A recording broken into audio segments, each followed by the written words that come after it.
Hi everyone, मैं सौगनी पंडित from urban प्रखंड मुजफ्फरपुर बिहार।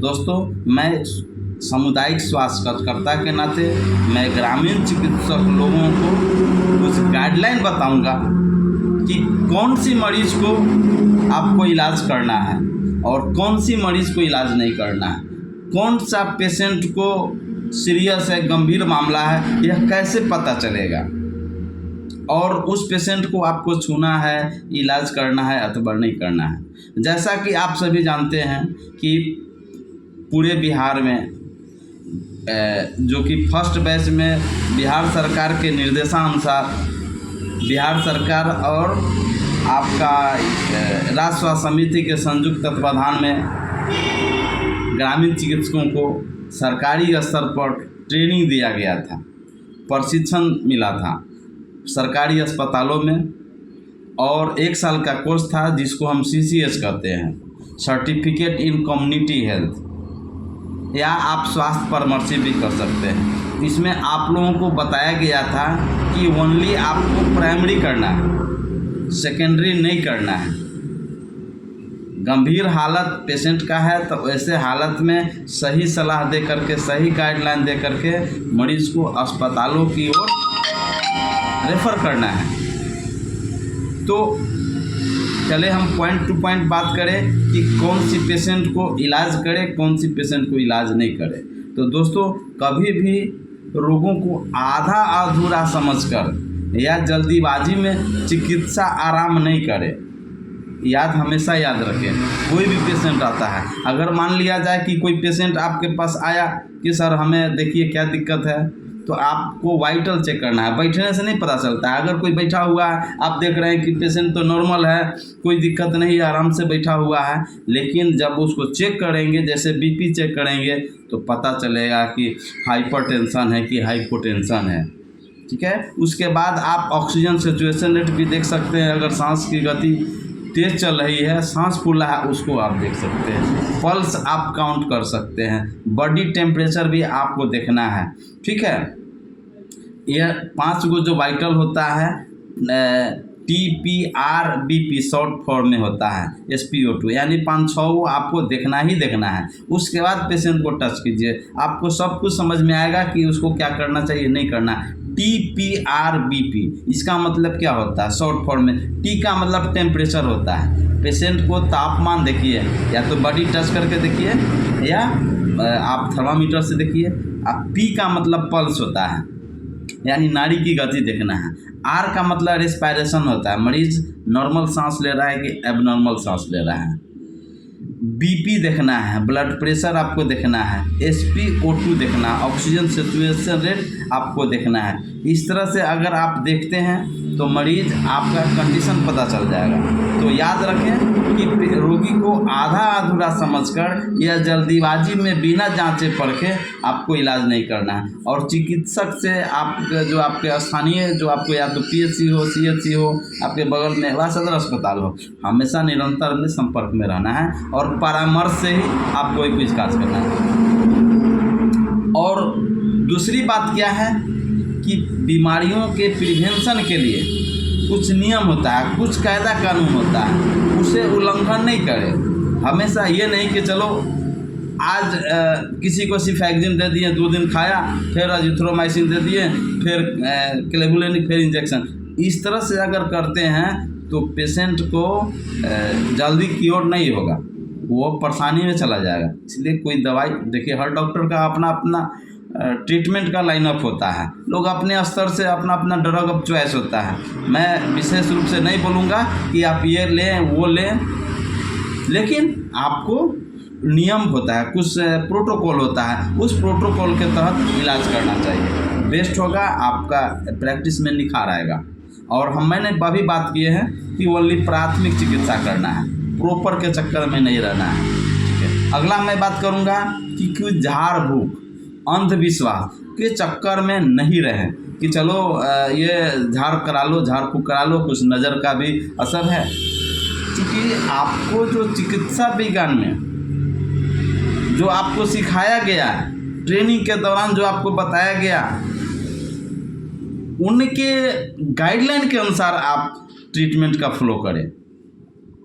ठीक है, उनका उल्लंघन नहीं करे। कि दूसरी बात क्या है कि आपने अस्पतालों में जहां आपने प्रैक्टिकल किया 5 साल 7 साल 10 साल, वहां का जो अनुभव है उसी अनुभव के आधार पर एक्स्ट्रा कोई काम नहीं करे जो आप जानते नहीं हैं और आप हाथ लगा दिए, तो वो गलत होगा, पेशेंट का जान चला जाएगा, क्योंकि यह अच्छी बात नहीं है।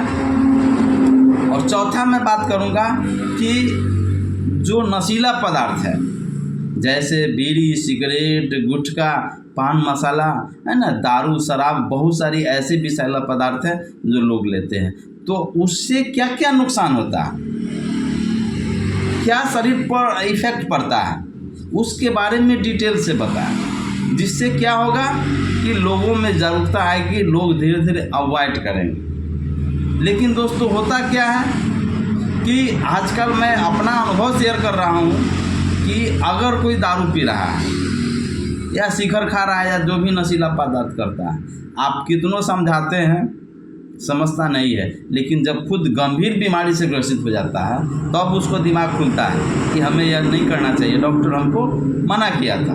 तो आपको सिर्फ मना करना है, वह खाता है तो वो खुद जाएगा, खुद फंसेगा, मौत के मुंह में चला जाएगा। और पांचवा है स्वयं को बड़े चिकित्सक नहीं समझना है कि हम तो बड़े चिकित्सक हैं, हम तो ट्रेनिंग कर लिए।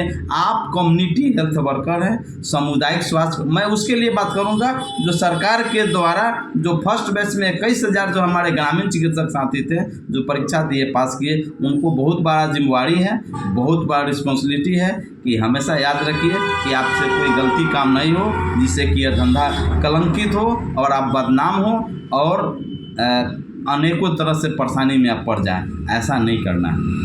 और सेकेंड बैच में जो हमारे 30,000 के आसपास में जो हमारे ग्रामीण चिकित्सक साथी हैं, उनको मैं बताना चाहूँगा कि दोस्तों आप लोगों का रिजल्ट जल्द ही इस मंथ में आने की उम्मीद है और रिजल्ट आपका आ जाएगा जो सेकेंड बैच के है। तो आपका भी फर्ज है कि आप अनट्रेंड की तरह कोई भी ऐसा चिकित्सा का कार्य नहीं करें। फ़ौरन पेशेंट को अगर गंभीर मामला लगे तो आप अपने अस्पतालों में भेजें, प्राइमरी करने के बाद तो आपको ये काम करना है। तो आप भ्रम में नहीं रहना है कि हम बड़े चिकित्सक हैं, हम क्या नहीं जानते हैं, ऑपरेशन में से लेकर के ये सारी चीज़ों को हम कर सकते हैं, बहुत हमारे पास अनुभव है, ऐसी बात कभी नहीं। क्योंकि MBBS जो लोग करते हैं उनको MBBS करने में 5 साल का समय लगता है, फिर प्रैक्टिकल होता है, इंटर्नशिप होता है, यानी 8 साल 10 साल जब वो पढ़ाई करते हैं तब वो फील्ड में आते हैं काफ़ी सारा अनुभव के साथ, थ्योरी के साथ, प्रैक्टिकल के साथ, तब वो पेशेंट को इलाज करते हैं। तो आप भ्रम में नहीं पड़े कि हम भी चिकित्सक हैं, आप स्वास्थ्य कार्यकर्ता हैं। अगर कोई रोगी, मैं छठा बात करूँगा, अगर कोई रोगी गंभीर बीमारियों से ग्रसित है, बहुत ज़्यादा आप देख रहे हैं कि उसका जो भी आपका जो वाइटल आप चेक किए हैं सब कुछ में लगा कि ऑक्सीजन काफ़ी कम है, पल्स बहुत फास्ट है या बहुत वीक है, बहुत लो है, या हाइपरटेंशन से मरीज ग्रसित है, मरीज अनकॉन्शियस है या सेमी कॉन्शियस है, आपको या डिहाइड्रेशन है, सीवियर डिहाइड्रेशन है ना, मरीज को चक्कर आ रहा है, एडमिट की ज़रूरत है, OPD नहीं IPD का स्थिति है, तो वैसे हालत में गंभीर बीमारी अगर है तो आपको अस्पताल की ओर रुख करना है। संभव हो सके तो मानवता के नाते उस अस्पताल भी पहुंचा सकते हैं, पहुंचा दे। इससे क्या होगा, पेशेंट के बीच, समाज के बीच आपका अच्छा कम्युनिकेशन बनेगा, अच्छा रिलेशन बनेगा, लोग आपको अच्छे दृष्टि से देखेंगे और लोगों के साथ आपका अच्छा रहेगा और सम्मान मिलेगा, प्रतिष्ठा मिलेगा, और प्रतिष्ठा के साथ कुछ पैसे भी आप कमा सकते हैं।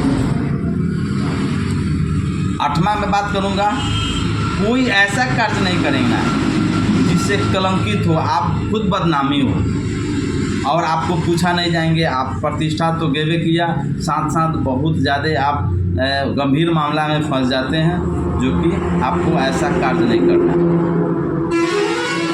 9वां है दोस्तों कि कभी भी आप सर्जरी नहीं करें।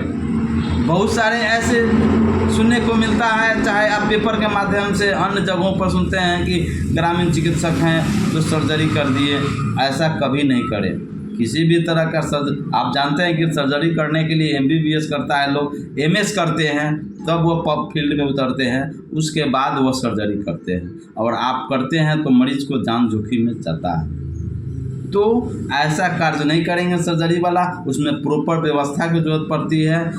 बहुत मामला है, गंभीर मामला है, सर्जरी करना बहुत टफ होता है। जो सर्जन का कार्य है वो सर्जन करता है। तो आप ऐसा कभी नहीं करें जिससे कि खुद जान जोखिम में पड़ जाए और पेशेंट का जान चला जाए। और बिना जानकारी के, 11वां, बिना जानकारी के कोई भी गाइडलाइन नहीं दे, सलाह नहीं दे। इससे क्या होगा, पेशेंट को आप पर भरोसा आएगा, आप पर विश्वास करेगा, अरे डॉक्टर साहब बहुत अच्छे हैं, नई जानकारी तो नहीं बतला। अब जानकारी नहीं है, आप सपोज डेट मान के चलिए, अब किसी को खांसी हो रहा है, जानकारी नहीं, कहिए कि ऑपरेशन कराना पड़ेगा, क्या होगा, गलत होगा। आप दूसरे जगह, तीसरे जगह मरीज पूछेगा कि अरे डॉक्टर साहब बोल रहे थे कि हमको ऑपरेशन कराना है, बोलेगा अरे कौन डॉक्टर बोल दिया, ऑपरेशन नहीं करना है, उसको दवाई की ज़रूरत है, दवाई से आपका ठीक हो जाएगा। किसी को मलेरिया हो जाए, किसी को TB हो जाए, तो उसमें ऑपरेशन नहीं होता है, उसमें दवाई से ठीक होता है। तो सही सलाह देना है। अब गर्मी का समय है, AES है, एक्यूट इंसेफ्लाइटिस सिंड्रोम है, चमकी बुखार है, तो आप जानते हैं उसका लक्षण क्या है। तो लक्षण के आधार पर उसका ग्लूकोज लेवल कम जाता है, मरीज अनकॉन्शियस हो जाता है, फिर खास करके रात के समय भोरवा में ऐसा होता है। तो ऐसे हालत में बॉडी टेम्परेचर हाई हो जाता है, ग्लूकोज लेवल खुलता है। अस्पताल क्यों रुक कीजिए, क्योंकि बहुत टफ होता है, बहुत सारे बच्चे का जान चले जाते हैं। लेकिन जागरूकता हुआ है तो हम समझते हैं 2024 में भी उसका पेशेंट का ग्राफ गिरा है और बहुत सारे बच्चे अस्पतालों में ससमय पहुंच करके इलाज कराते हैं और ठीक होकर घर पर जाते हैं।